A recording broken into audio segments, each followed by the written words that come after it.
আপনি কখনো তাহাজ্জুদে লুটিয়ে পড়ে দেখেছেন সুখ কাকে বলে? আপনি কখনো 2 ঘন্টা একাধারে কোরআন তেলাওয়াত করে দেখেছেন সুখ কাকে বলে? আপনি কখনো আল্লাহর সামনে দুহাত তুলে কেঁদে বলেছেন সুখ কাকে বলে? কেঁদে আপনি কি কোনোদিন দেখেছেন যে সুখ কি? সুখ কি ম্যাটেরিয়াল পজিশনের মধ্যে আছে, নাকি সুখ যিনি আপনার অন্তরের মালিক? সুখ তো এটা শরীরের কোনো জিনিস না।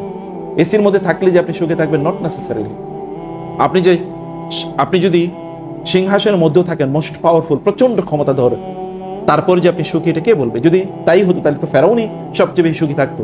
প্রিয় ভাইরা বোনেরা, আপনার ইবাদতের মাত্রা কত বেশি, এটার দিকে আল্লাহ তাআলা তাকান না। সাহাবায়ে কেরামদের ইবাদত, আমরা তো রাসূলের ইবাদতগুলি করি, তিনি আমাদের চেয়ে বেশি ইবাদত করেছেন বটে, কিন্তু তার ইবাদত এবং আমাদের ইবাদতের মধ্যে মৌলিক পার্থক্য তো কোয়ালিটিগত।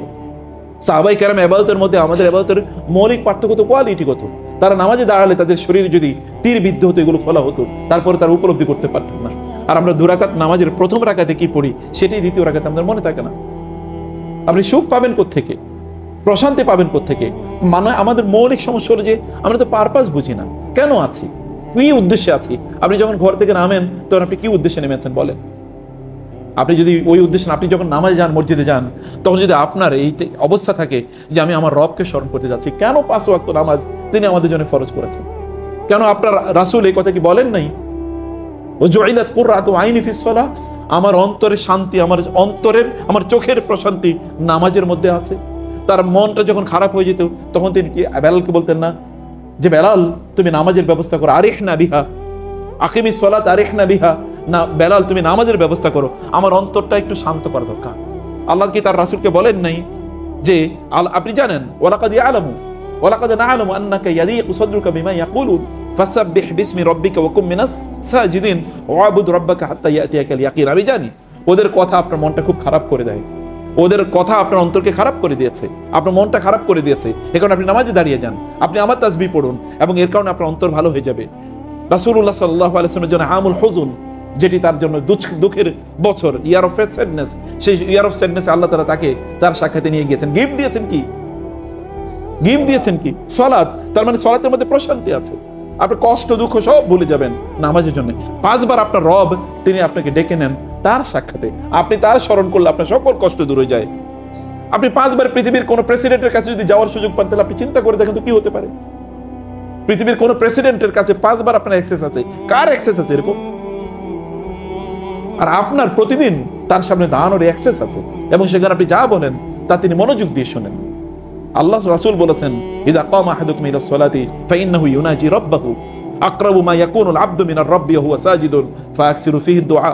যখন কোন বান্দা নামাজে দাঁড়ায় তখন সে আল্লাহর সাথে কথা বলে। আপনি যখন বলেন, রাসূল সাল্লাল্লাহু আলাইহি ওয়াসাল্লাম বলেছেন, আল্লাহ তাআলা বলেন কাসামতু সালাতা বাইনি ওয়া বাইনা আবদি নিসফাইনি ওয়া লি আবদি মা সাআলা।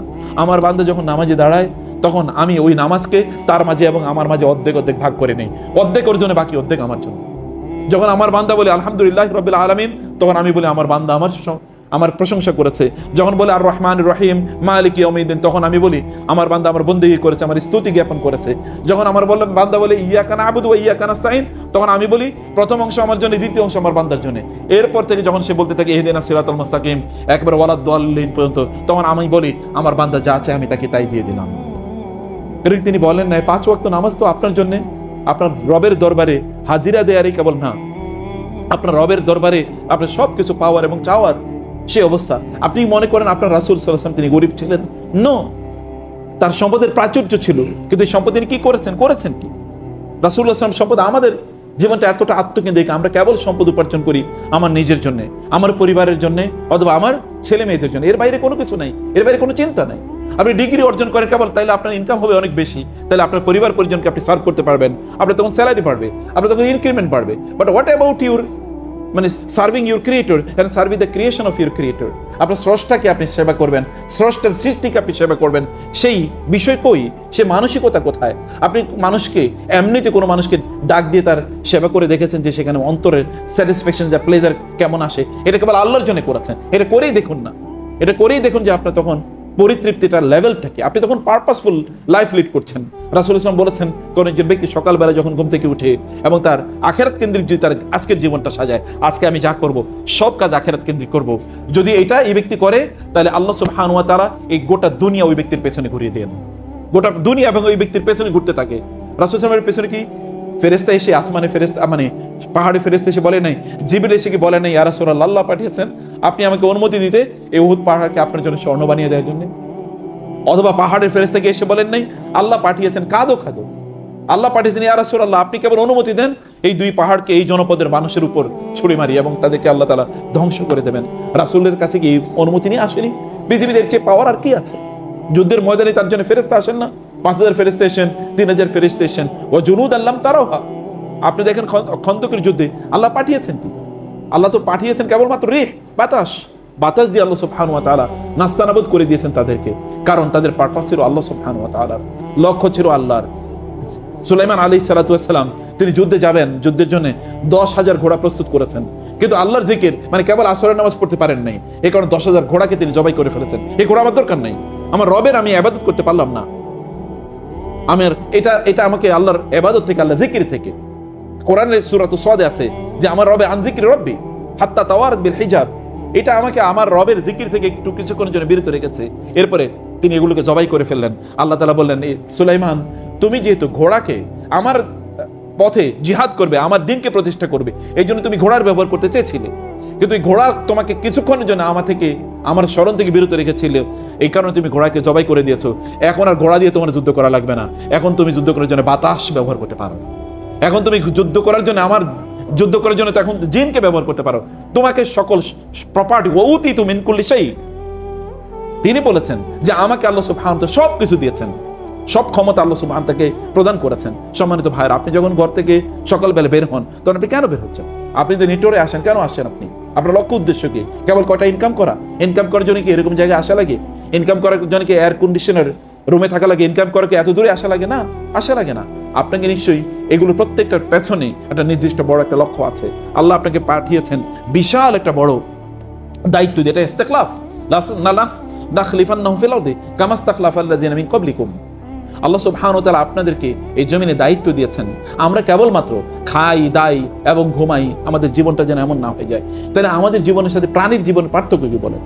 এই যে পশু পাখির জীবনের মধ্যে জঙ্গলে যে প্রাণীগুলো বসবাস করে, বা গরু ছাগল যদি আমি আরো এই ল্যাঙ্গুয়েজে বলি, এদের মধ্যে পার্থক্য, ওরা তো খায় দেয় এবং ঘুমায়, এবং আমাদেরকে কেবল খাওয়া দাওয়া এবং ঘুমানো, এটুকু কেবল আমাদের কাজ। ওদের একটা স্কিল আছে, সেই স্কিলটা হয়তো বা হিউম্যান স্কিল না বটে, কিন্তু তার জন্য তো স্কিল আছে। তাহলে আমার এবং তার মধ্যে পার্থক্য কি?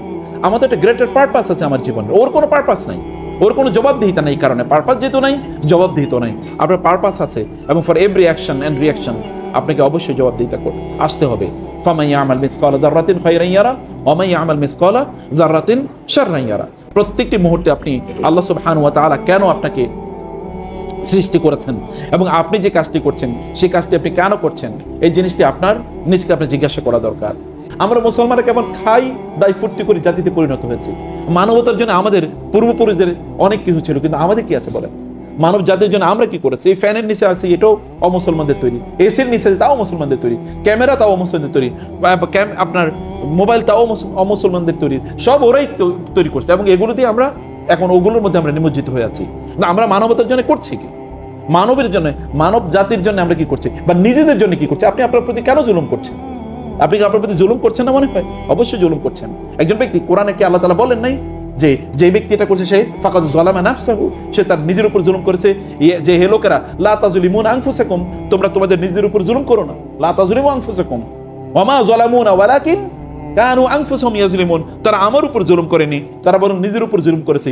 ইউখাদিউনা আল্লাহু ওয়াল্লাযিনা আমানু ওয়া মা ইয়াখদাউনা ইল্লা আনফুসাহুম ওয়া মা ইয়াশউরুন, তারা নিজেদেরকে মূলত ধোঁকা দিচ্ছে। আল্লাহ বলছেন আপনি তো আল্লাহকে ধোঁকা দিচ্ছেন না, আপনি তো কিয়ামতের দিন যখন হাত্তা ইযা জা আহাদুহুমুল মাউত ক্বালা ইরজিউন ক্বালা রাব্বি ইরজিউন লাআল্লি আ'মালু সালিহান ফীমা তারাকতু কাল্লা ইন্নাহা কালিমাতুন হিয়া ক্বালিউহা ওয়া মিন ওয়ারাইহিম বারযাখুন ইলা ইয়াউমি ইউবআসুন।